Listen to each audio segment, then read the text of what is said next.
पतन एक आवश्यक विषय वाणिपीडिया से वर्तमान समय में मानव समाज जितना पतित हो गया है कि लोग स्वयं को जीवन की दैनिक आवश्यकताएं भी प्रदान नहीं कर पाते हैं, फिर भी वे मायावादी दार्शनिकों द्वारा मोहित हो गए हैं और गुमराह हो रहे हैं। भगवद गीता के अनुसार केवल कृष्ण को समझने से व्यक्ति जन्म और मृत्यु के चक्र से मुक्त हो सकता है। दुर्भाग्य से कृष्ण चेतना के इस महान विज्ञान को मायावादी दार्शनिकों द्वारा बाधित किया गया है, जो कृष्ण के व्यक्तित्व के विरोधी हैं।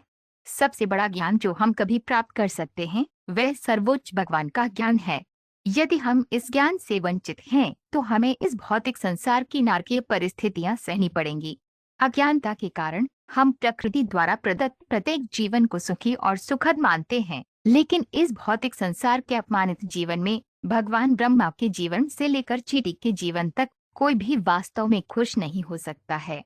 इसलिए जो व्यक्ति जीवन की इस अपमानित स्थिति से वास्तविक खुशी और उत्थान चाहता है वह सर्वोच्च नियंत्रक के रूप में भगवान की स्थिति को स्वीकार करता है। श्रील प्रभुपाद की पुस्तकें, व्याख्यान, वार्तालाप और पत्र इस आवश्यक विषय की व्यापक प्रस्तुति प्रदान करते हैं, जैसा कि वाणी कोट्स डिग्रेडेशन श्रेणी में देखा गया है। उनकी पुस्तकों का एक परिचय निम्नलिखित 10 उद्धरणों में दिया गया है।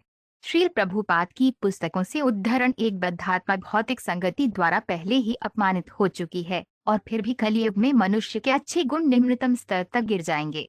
कलियुग आने से पहले उन्हें घर छोड़ने की सलाह दी गई क्योंकि विदुर ने जो माहौल बनाया था, जीवन के तथ्यों पर उनके बहुमूल्य निर्देश तेजी से आने वाले युग के प्रभाव के कारण लुप्त हो जाएंगे। श्रीमद्भागवत 1.1328 सुअर के जीवन में खुशी के स्तर में गिरावट आई है, जिसमें गंदी जगह पर रहना, हर मौके पर यौन आनंद में शामिल होना और अस्तित्व के लिए संघर्ष में कड़ी मेहनत करना शामिल है, लेकिन ये सुअर के लिए अज्ञात है। इसी प्रकार मनुष्य जो भौतिक अस्तित्व के दुखों से अनजान हैं और यौन जीवन और कठिन परिश्रम में खुश हैं, वे सबसे मूर्ख हैं। फिर भी क्योंकि उन्हें दुखों का कोई एहसास नहीं है, वे कथित तौर पर तथाकथित खुशी का आनंद लेते हैं। श्रीमद्भागवत 3.7-17 मनुष्य को ऐसे व्यक्ति का साथ छोड़ देना चाहिए जो स्त्रियों के लिए खिलौना हो, क्योंकि ऐसे अपवित्र व्यक्ति के साथ रहने से मनुष्य सत्यता, शुचिता, दया, गुरुत्व, बुद्धि, शर्म, सुंदरता, प्रसिद्धि जैसे सभी अच्छे गुणों से वंचित हो जाता है।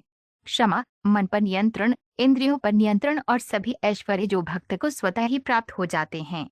कोई पुरुष कभी भी इतना अपमानित नहीं होता जितना तब होता है जब वे ऐसे लोगों की संगति करता है जो स्त्रियों से बहुत अधिक आसक्त होते हैं।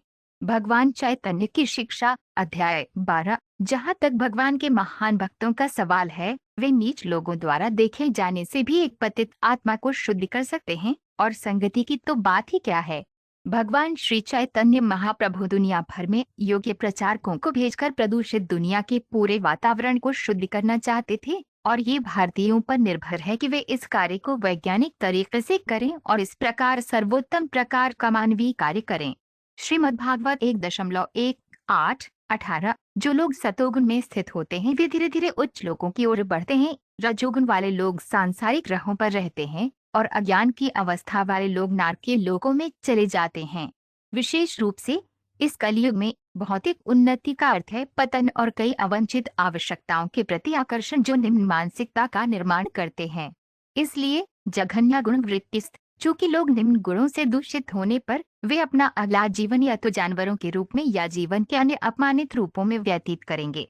श्रीमद् भागवतम 7.15-29 हमेशा कोई न कोई ऐसा होता है जो अवैध यौन संबंध के लिए वेश्या के पास जाना चाहता है या मांस खाने और शराब पीने के लिए होटल में जाना चाहता है। हमेशा कोई न कोई ऐसा होता है जो नाइट क्लबों में जुआ खेलना चाहता है या तथाकथित खेलों का आनंद लेना चाहता है। ये सभी प्रवृत्तियां पहले से ही जीवों के हृदय में हैं, लेकिन कुछ जीव इन घृणित गतिविधियों का आनंद लेना बंद कर देते हैं और परिणाम स्वरूप एक अपमानित स्तर पर गिर जाते हैं।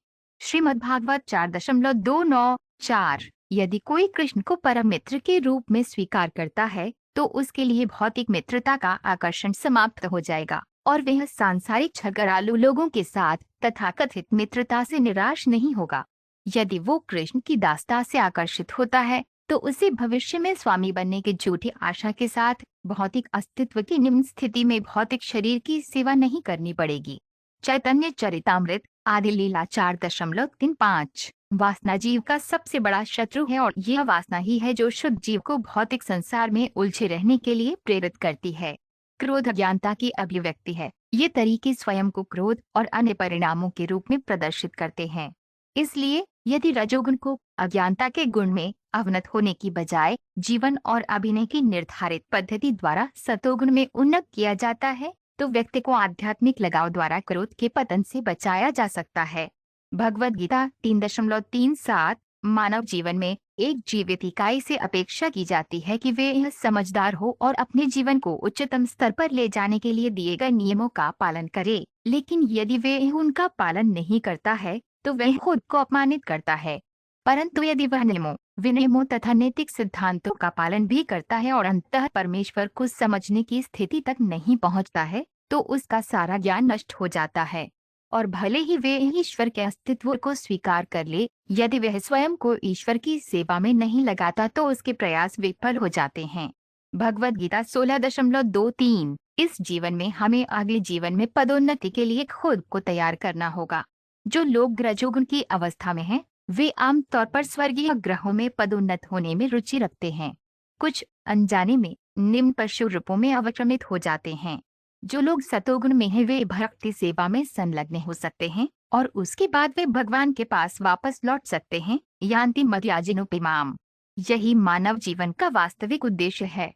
ये कृष्ण भावनामृत आंदोलन बुद्धिमान मनुष्यों को भक्ति सेवा के मंच पर लाने का प्रयास कर रहा है। श्रीमद्भागवत 5.14-31।